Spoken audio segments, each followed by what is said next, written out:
Dear Muse, every time I sit down to write, I freeze.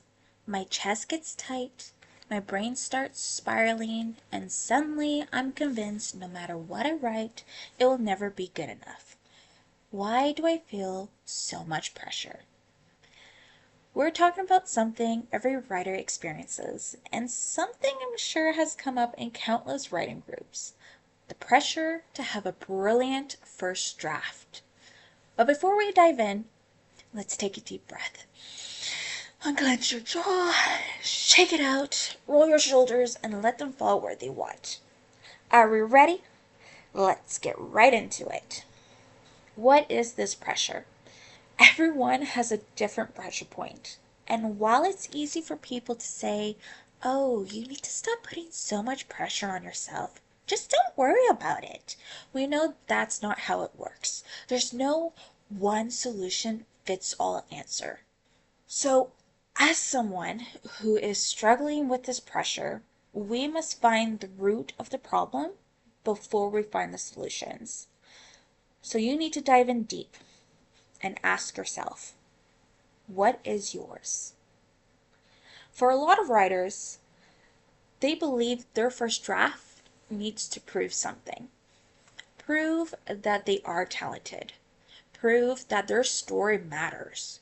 Prove that dreaming and outlining the story wasn't a waste of time.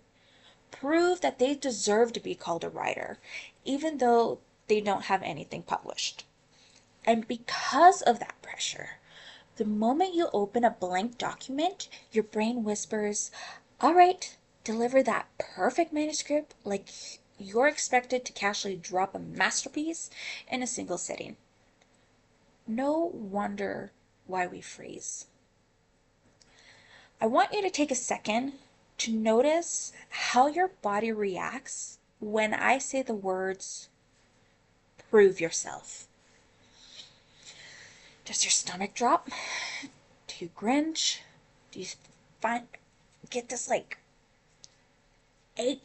in your chest? Do you have the need to distract yourself with checking your messages, scrolling, or getting that third cup of coffee? How you react matters. Your pressure is not related to writer's block. And no matter how many writing tools, methods, or apps that are recommended to you, none of it will click until you sit with yourself and admit that this pressure isn't coming from your lack of skill. It's coming from fear disguised as creativity. If you're unsure whether you're blocked by fear or blocked by creativity, ask yourself this. Do you have a story idea?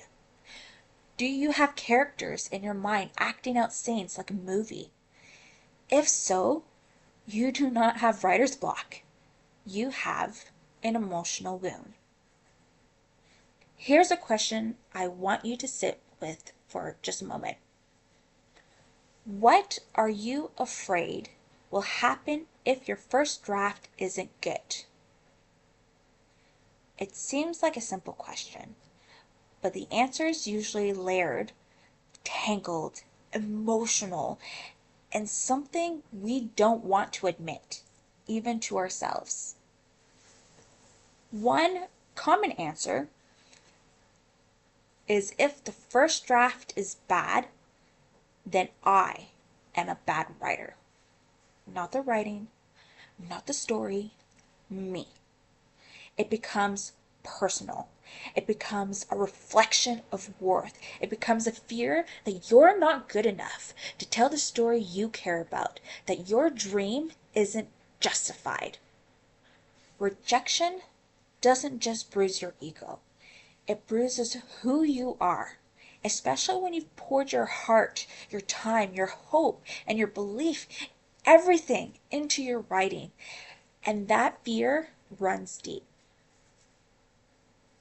One of the hardest things in the world is to peel back the surface layer of your own thoughts. I've heard so many people say they don't like being alone with their thoughts because they're afraid of going to a dark place. They don't want to face the insecurities or the "you're not good enough" voice that likes to echo in the back of their mind. And instead of challenging that voice, we hand it a microphone. We treat it like it's an authority figure, and we give that voice power. We accept whatever it says as the truth, even when it isn't. But one of the most important conversations you can have with yourself is to ask that voice, why? Why do you think I'll fail? Why do you think I'm not good enough? Why do you think I can't do this? And yes, a lot of these emotional triggers do come from trauma. And when I say trauma, I'm not saying you had a terrible childhood. You could have a wonderful one and still experience something, big or small, that planted a seed of insecurity. Maybe it was a comment, a moment of failure, a comparison you overheard, someone laughed at you. These little things stick, and they shape how we see ourselves as adults. And these moments can shape how we handle pressure, expectations, or our self-worth. The pressure to be brilliant on the first draft usually stems from one of these places: a fear of failure. You have a messy draft that feels like proof the story won't live up to its potential. A fear of judgment. Someone somewhere might eventually read it, and the idea of them reading it feels mortifying. A history of perfectionism. Being praised for being naturally gifted turns into this lifelong pressure to produce brilliance on the very first try. Self-worth tied to performance. Many writers believe they must earn the right to dream big. If the draft isn't impressive right away, then they feel undeserving to achieve that dream. And here's the twist you might not like, but absolutely need to hear. Sometimes it's all of the above. And that can make you feel pretty messed up. Something that's been said, and we do know it, but since we don't see it, we rarely acknowledge it, is that everyone is messed up. It is very human. And we live in a society where we're not allowed to be human. We must follow social expectations and policies and act like everything and nothing is okay. You are not broken. It's proof that you are human. The question to ask yourself isn't what's wrong with me. It's, am I willing to work through these wounds so they stop controlling my writing? Do you want to spend your life saying everything is unfair and you're not good enough? Or do you want to stand up to that voice in your head and say, you can believe what you want, but I think I can do it, and here's why. When you're sitting quietly, hands hovering over the keyboard, and your brain says, no, you can't do this, nothing will be good enough, why bother? That's the moment your insecurities are kicking in, and you must echo your desire in a loud voice and prove it wrong. If you want to go a little deeper, grab a notebook or open a document. Right at the top, today I felt pressure to be good. This is how I felt. Don't overthink it, just write. You'd be surprised how fast the real story comes out. Yes, it's journaling, but great stories do come from the inner struggles lived by the writers. Rewiring your brain won't be easy. You're changing your thinking pattern, but it only takes one voice, yours, to speak out and say, I'm feeling the pressure. It's because I'm afraid of failure, and that's okay, because I am continuously, and that's an important word to add, continuously growing my craft as a writer. No one is reading your draft. No one needs to read it until you are ready to receive the feedback. It's not a test, Your performance will not be evaluated on it. Give yourself the permission to explore. Write badly. If you're listening while you commute or wash dishes, say this out loud with me. Yes, I know it feels silly, but my first draft is allowed to be ugly. I will say, keeping your original draft can be a great tool, especially years later, for you to compare how much you've grown. It will be garbage, but it's going to be yours. This is your draft, and no one has a say to it.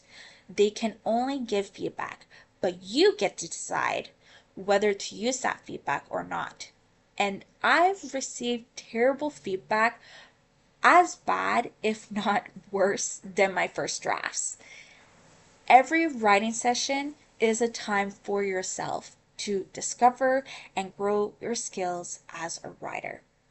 The brilliance, that can come later, when your pressure starts to release and that negative voice is smaller than your positive one. Here's a few grounding sentences to pull out when your brain starts that spiraling. You can say, I'm writing for myself, not for perfection. I'm building my craft, not writing a bestseller. Story comes first. Copy editing comes last. And here's your reflection question for the week. Who am I trying to prove when I write? Let yourself answer that honestly. Because here's the thing about pressure. It doesn't disappear. Not really. You learn to live with it, but it never fully leaves. I spent years trying every trick, method, and tip I could find just to get myself to write. And the most frustrating advice I ever got was just write. Write the book. Write the first draft. Like, thank you. Mind exploding, revolutionary, truly. And yes, they're technically right. You do need to write. But what finally got me to put the words on the page wasn't a pep talk of, oh, just do it. What helped was admitting something much messier. I had issues and I was avoiding them. I have a perfection problem. I have a fear of failure. And for me, failure came with punishment attached, even as an adult. So before I write, I prep my brain the same way someone might warm up for a run. I sit with that inner voice and say, listen, it's a draft. That's all it is. I just need to dump the story out of my brain, nothing more. And once that draft is done, even if it's chaotic and embarrassing and absolute garbage, I give myself the next step. One simple step at a time. Not 10 steps, not the whole novel, just one. It could be this sentence alone, let's add a description. Or let's change the sentence into a dialogue or whatever. Just one simple thing, and that was my accomplishment for the day. And that's what finally broke the pressure enough for me to be able to move forward and write my first draft. You do not need to be brilliant, especially not today. You don't need to impress anyone. Not me, your future readers, or that imaginary panel of judges your brain conjures whenever you feel inspired. You only need to show up for yourself. You need to give yourself room to grow and the space to improve your skills. Remember, writing is not a performance. It's a conversation between you and your creativity. You're doing better than you think. And we'll take this one breath, one word, and one draft at a time. And hey, if you ever need a good vent about the writing process, you can catch me with my bestie Kayla over on Writing Sucks, But I Love It podcast. But for now, this was Dear Muse. And if you're struggling to write, just send a message on Instagram with the hashtag Dear Muse, and maybe your question will become a future episode. Or you can just buy a new notebook.